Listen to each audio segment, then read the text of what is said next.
AI CPI মানতে হবে, বছরে দুবার ডিএ, আরটিআই তথ্যের উপযোগিতা।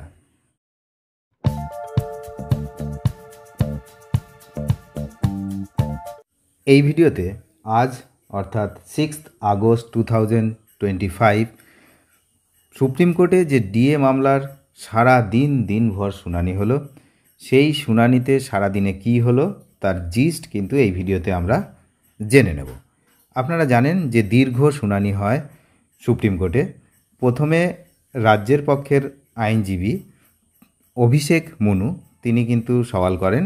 তারপর কর্মচারীদের পক্ষের মূল যে আইনজীবী ছিলেন গোপাল সুব্রমণিয়াম অ্যান্ড বিকাশ রঞ্জন ভট্টাচার্য এবং আদার্স।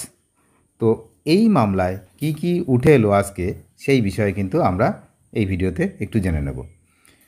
সুপ্রিম কোর্টের যে শুনানি, সেই শুনানিতে বিচারপতি সঞ্জয় করল এবং বিচারপতি প্রশান্ত কুমার মিশ্রের বেঞ্চে কিন্তু আজ এই সারাদিন শুনানি হলো দিনভর। তার লাইভও কিন্তু আমার চ্যানেলে কিছুটা অংশ আমি লাইভ দেখিয়ে থাকি, আপনারা দেখেছেন। তো এখন বর্ষিয়ান আইনজীবী গোপাল সুব্রমণিয়াম এবং আইনজীবী বিকাশ রঞ্জন ভট্টাচার্য কিন্তু আজকে গুরুত্বপূর্ণ তো যে সওয়াল সেটা কিন্তু করেন। অন্যদিকে আইনজীবী অভিষেক মনু তিনি রাজ্যের হয়েও কিন্তু সওয়াল করেছিলেন। তো যে তথ্য উঠে এলো আজকে, তার মূল বিষয়গুলো কি সেগুলো কিন্তু আমরা আজকে জানব। প্রথম হচ্ছে সর্বভারতীয় উপভোক্তা মূল্যসূচক অর্থাৎ এআইসিপিআই। কর্মীদের আইনজীবীরা জোরালো সওয়াল করেন যে মহার্ঘ ভাতা সর্বভারতীয় উপভোক্তা মূল্যসূচক অর্থাৎ এআইসিপিআই অনুযায়ী হওয়া উচিত।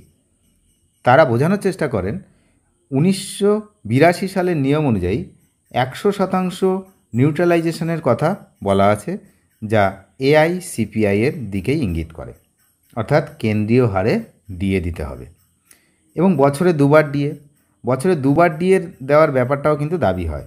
সেই বিষয়ে আইনজীবীরা সওয়াল করেন যে রাজ্য সরকার ইচ্ছাকৃতভাবে এবং অসৎ উদ্দেশ্যে নিয়মিত ডিএ দিচ্ছে না, যা গ্রহণযোগ্য নয়।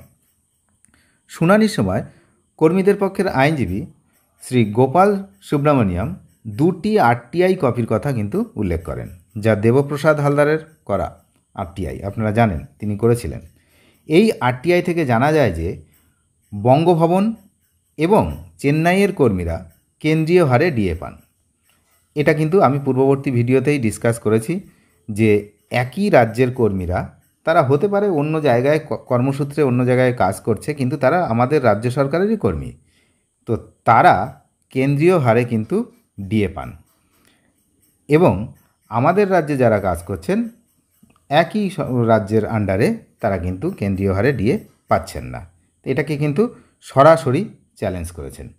এই মামলার অন্যতম গুরুত্বপূর্ণ প্রমাণ হিসাবে কিন্তু উঠে এসছে আজকে এই বিষয়টা। তো এই হলো বিষয় এবং বিচারপতিরা খুব পর্যবেক্ষণ করেছেন আজকে এবং কিছু মন্তব্যও করেছেন। শুনানি চলাকালীন একাধিক গুরুত্বপূর্ণ মন্তব্য করেছেন। বিচারপতি প্রশান্ত কুমার মিশ্র বারবার জানতে চান যে হাইকোর্ট ডিএ দেওয়ার সময়সীমা নিয়ে নির্দিষ্ট কিছু বলেছিল কি না। এর উত্তরে জানানো হয় যে হাইকোর্ট এবং ট্রাইব্যুনাল উভয়ই এআইসিপিআই অনুযায়ী ডিএ দেওয়ার কথা বলেছিল এবং রাজ্য সরকারকে এই বিষয়ে নির্দিষ্ট নিয়ম তৈরি করতে বলেছিল। যখন বিচারপতিরা জানতে পারেন কর্মীদের বিপুল পরিমাণ ডিএ বকেয়া রয়েছে, অর্থাৎ রোপা 2009 অনুযায়ী 27 মাস এবং রোপা 2019 অনুযায়ী 4 বছর, তখন তারা রসিকতার সুরে মন্তব্য করেন যে এটা তো ব্যবসার মতো শোনা যাচ্ছে, যেখানে টাকা আটকে রাখা হয়েছে। এই মন্তব্য থেকে কর্মীদের আইনজীবীরা মনে করেছেন যে বিচারপতিরা রাজ্যের অবস্থান সম্পর্কে অবগত।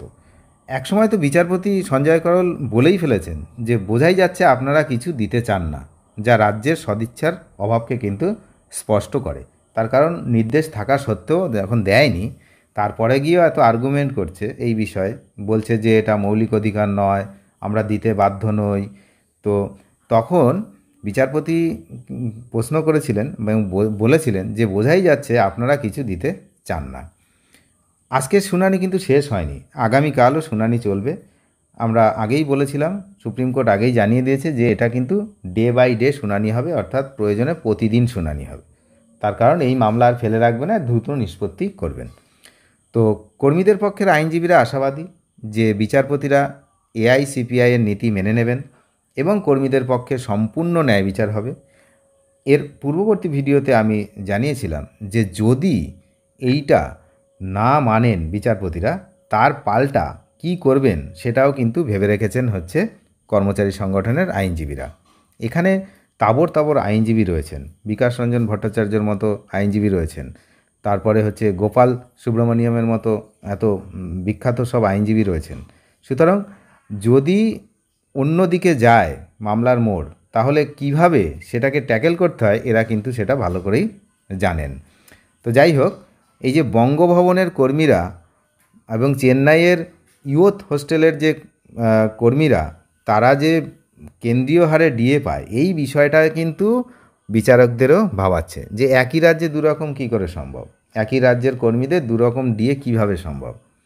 তো এই বিষয়টা নিয়ে কী হয় না, রাজ্যের যে যুক্তি, সেই যুক্তিটা কিন্তু অনেকটাই দুর্বল হয়ে গেছে আজকে।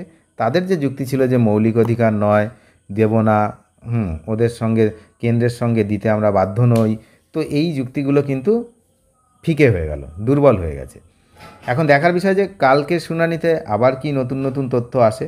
প্রত্যেক দিন শুনানি হলেই নতুন নতুন তথ্য আসবে, তার কারণ আইনজীবীরা, দুই পক্ষের আইনজীবীরাই কিন্তু তথ্য সংগ্রহ করে রেখে দিয়েছেন। প্রত্যেক দিন শুনানির সময় পেলেই কিন্তু তারা নতুন নতুন তথ্য উপস্থাপন করবেন। আর যে কথাটা আমি আগেও বলেছি, এখনও বলছি, যে আপনাদের কি মনে হচ্ছে এই যে মামলাটি, এই মামলাটি দেখে কি মনে হচ্ছে, নতুন মামলা না পুরনো কোনো মামলা? মনে হচ্ছে না যে নতুন কোনো একটা মামলা জাস্ট শুরু হলো? এমনই মনে হচ্ছে। তো যাই হোক, যেখানে একটা মামলা জেতা মামলা, রায় দান করা মামলা, সেই মামলাতে এত শুনানির প্রয়োজন রয়েছে এখনও, এটাই কিন্তু ভাবাচ্ছে।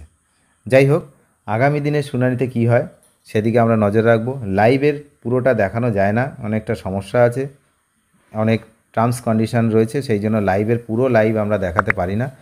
তো যাই হোক, যেটুকু সম্ভব সেটুকু দেখাই, আপনারা দেখবেন, এবং ভিডিও যখন শুনানি শেষ হয়ে যাবে তার বিস্তারিত আপডেটও আমি দিয়ে দেব। অনেক ধন্যবাদ শেষ পর্যন্ত দেখার জন্য। চ্যানেলে যারা নতুন তারা অবশ্যই চ্যানেলটিকে সাবস্ক্রাইব করে সঙ্গে থাকবেন। ধন্যবাদ।